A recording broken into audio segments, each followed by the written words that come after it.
नमस्कार, CSK news में आपका स्वागत है। तो दोस्तों, आज दिन भर की जो फटाफट ब्रेकिंग न्यूज़ निकल के आ रही है एक एक करके बताएंगे। दोस्तों, आयरलैंड में मनाया गया भारतीय गणतंत्र दिवस, फहराया गया झंडा, गूंजी जन गण मन की धुन, दुनिया भर के देशों ने प्रधानमंत्री मोदी को दी बधाई।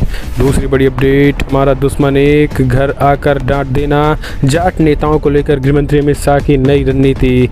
तीसरी बड़ी अपडेट, कोविड-19 हुआ बेकाबू, जानेंगे इसके बारे में। और इस बीच अब अमेरिकी सामानों पर शुल्क लगाएगा चाइना, WTO ने भी दे दी है मंजूरी, टकराहट बढ़ गई है, वो हम आपको बताएंगे। और इस बीच अफगानिस्तान में तालिबान सरकार के लिए पैसे जुटाने को पहला झटका, वो हम आपको बताएंगे।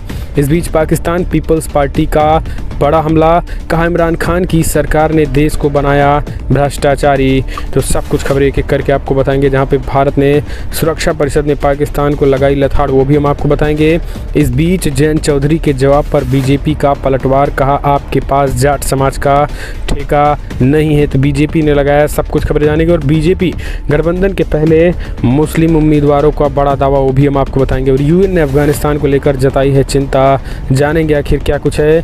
तिरंगे को लेकर भी टकरार, सब कुछ खबर जानेंगे। लेकिन उससे पहले एक छोटा सा निवेदन, अगर आपने चैनल को अभी तक सब्सक्राइब नहीं किया तो पल पल के अपडेट के लिए चैनल को सब्सक्राइब करें। दोस्तों, जो पहली बड़ी अपडेट कोविड-19 की जान लेते हैं। पिछले 24 घंटे में कोविड-19 हुआ बेकाबू, 2,85,000 लोग संक्रमित। कोरोना के मामलों में भारी इजाफा, बीते 24 घंटे में 2,85,000 मामले सामने आए हैं। 665 लोगों कहीं ना कहीं एक तरीके से जारी है। दरअसल आपको बता दें, कोविड-19 को लेकर पिछले 24 घंटे में कोरोना ने रिकॉर्ड तोड़ दिया है। कोरोना के मामलों में भारी इजाफा हुआ है।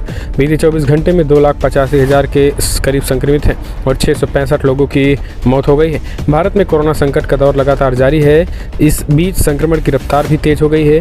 देश में अब कुल संक्रमितों की संख्या 4 करोड़ को पार कर गई है, जो कि चिंताजनक है। वहीं तीसरी लहर में कोरोना मरीजों की संख्या में 50 लाख को पार कर गई है।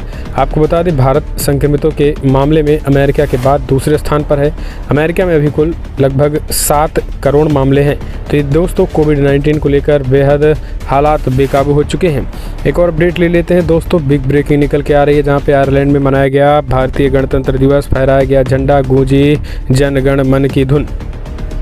दरअसल दोस्तों, आपको बता दें, बिग ब्रेकिंग, आयरलैंड में भारतीय दूतावास ने डबलिन के मोरियम रोड पर स्थित एम्बेसी में भारत का 73वां गणतंत्र दिवस आज़ादी का अमृत महोत्सव मनाया गया। राजदूत अखिलेश मिश्र ने राष्ट्रगान के साथ राष्ट्रीय ध्वज फहराया और उसके बाद वहां भारतीय सांस्कृतिक कार्यक्रमों का आयोजन किया गया। बता दें कि पूर्व मिस वर्ल्ड रीता फारिया के साथ श्रीमती रीति मिश्रा, जसबीर पुरी, सिराज जैदी, आशीष दीवान, सुप्रिया सिंह, नीरा बाज, रविनंदन प्रताप सिंह समेत कई गणमान्य व्यक्तियों को इस शुभ कार्यक्रम को मनाने के लिए आमंत्रित किया गया था। तो दोस्तों, आपको बता दें, पूरे कहीं ना कहीं आयरलैंड में जो है वो गणतंत्र की गूंज सुनाई दी और भारतीय गणतंत्र दिवस मनाया गया है। एक और अपडेट ले लेते हैं। तो दोस्तों, बिग ब्रेकिंग, हमारा दुश्मन एक, घर आकर डांट देना मुझे, हम गृह मंत्री अमित शाह जाट नेताओं के बीच बैठकर किया बड़ा ऐलान। दोस्तों, यूपी में चुनाव के सामाजिक समीकरणों को देखते हुए भाजपा के वरिष्ठ नेता और केंद्रीय गृह मंत्री अमित शाह ने बुधवार को पश्चिमी यूपी के 200 से ज़्यादा प्रमुख जाट नेताओं से मुलाकात की है। इस दौरान शाह ने जाट नेताओं से भगवा पार्टी को समर्थन देने की अपील करते हुए कहा है कि दोनों मिलकर एक दुश्मन से लड़े थे। जाट समुदाय की प्रतीक पगड़ी पहने शाह ने जाट समुदाय से अपनी पार्टी के पुराने रिश्ते को स्पष्ट करते हुए कहा है कि मुझसे पूछा जाता है कि हम तो सिर्फ 50 साल पुरानी पार्टी हैं, जो फिर हम साथ मिलकर 650 वर्षों से कैसे लड़ रहे हैं। इसके साथ ही गृह मंत्री अमित शाह ने कहा है कि आप हमारे हैं, अगर हमसे कोई गिला शिकवा होता है तो आप हमें डांट दीजिए, लेकिन हमें छोड़कर मत जाइए। एक और अपडेट में, अब अमेरिकी सामान पर शुल्क लगाएगा चीन, WTO ने दी मंजूरी। दोस्तों, दरअसल आपको बता दें, विश्व व्यापार संगठन WTO ने बुधवार को सब्सिडी को लेकर अमेरिका और चीन के बीच जारी विवाद पर फैसला सुनाया है। उन्होंने कहा है कि बीजिंग सालाना 64.5 करोड़ मूल्य के अमेरिकी सामानों के आयात पर शुल्क लगा सकता है। दरअसल अमेरिकी द्वारा 2008 से 2012 के बीच लगाए गए सब्सिडी विरोधी टैरिफ को चीन ने वर्ष 2012 में WTO में चुनौती दी थी। अमेरिका द्वारा लगाए गए कदमों का असर सौर पैनल से लेकर स्टील वायर सहित 22 चीनी उत्पादों पर पड़ा था।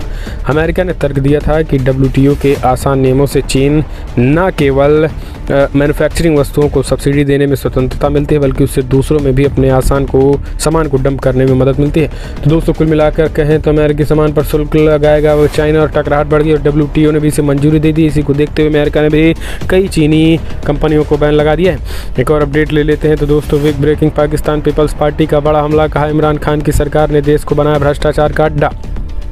दोस्तों, इमरान खान के खिलाफ लोग मोर्चा खोल रहे हैं। पाकिस्तान के प्रधानमंत्री इमरान खान की सरकार भ्रष्टाचार को लेकर विपक्षी दलों के निशाने पर है। पाकिस्तान पीपल्स पार्टी के नेता चौधरी कमर जावेद कैरान ने इमरान खान सरकार पर हमला बोला है। कमर जमा ने कहा है कि इमरान खान के नेतृत्व वाली पाकिस्तान तहरीक इंसाफ सरकार ने देश को भ्रष्टाचार का अड्डा बना दिया है।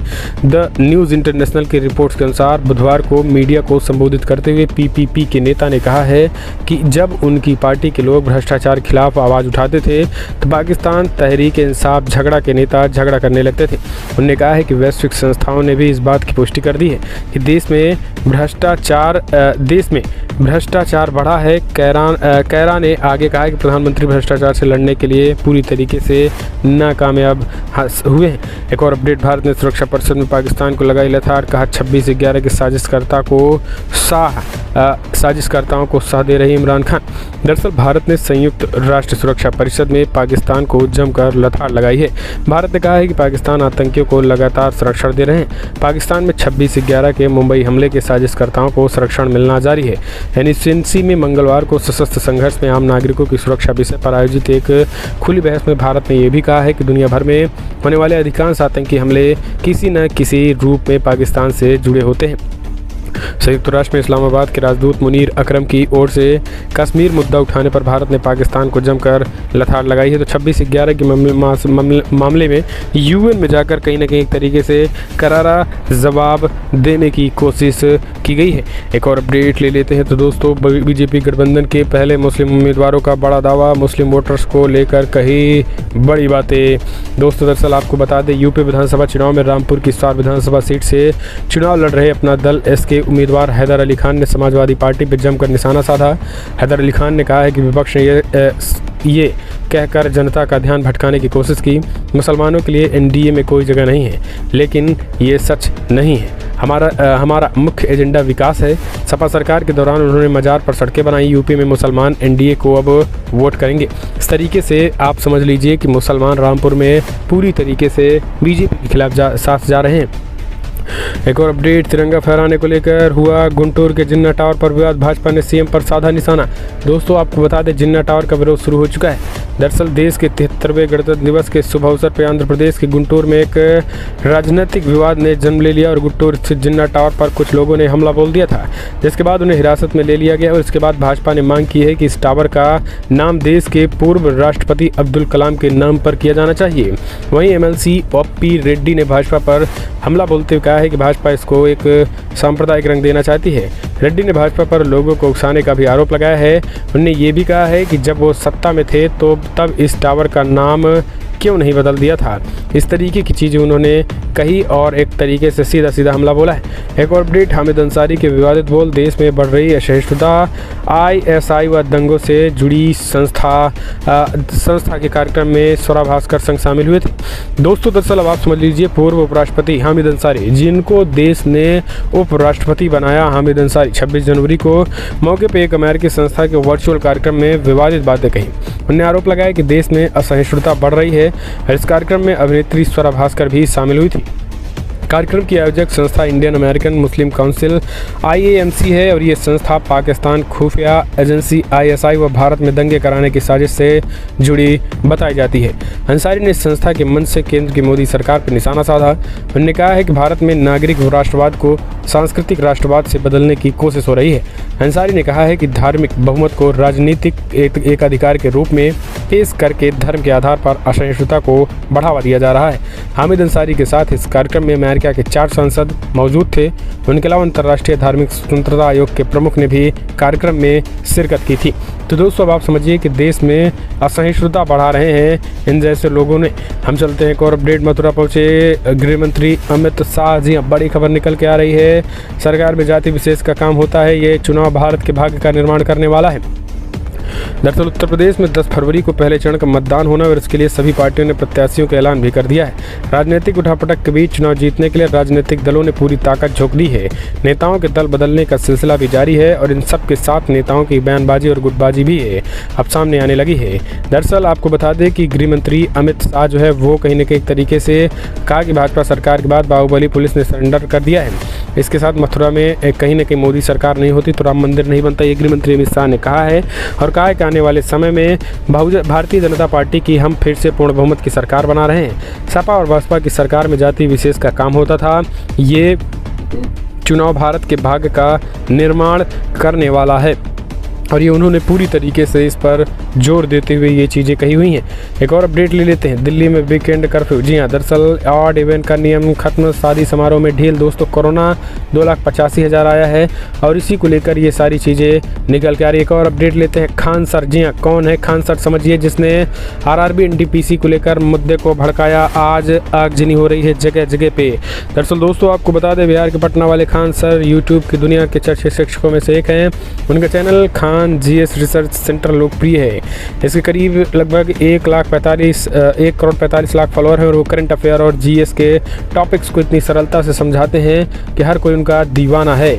आपको बता दें कि खान सर का RRB NTPC CBDT 1 परीक्षा परिणाम के विश्लेषण का एक वीडियो देश भर में जमकर वायरल हो रहा है। इनमें खान सर प्रतियोगी परीक्षाओं की तैयारी करने वाले विद्यार्थियों और युवाओं को RRB NTPC परीक्षा परिणाम का कथित गड़बड़झाला अपने हक के लिए लड़ने और आंदोलन करने के तौर तरीके समझा रहा है। तो हम कह सकते हैं कि अब उसको लेकर जांच के आदेश गृह मंत्रालय ने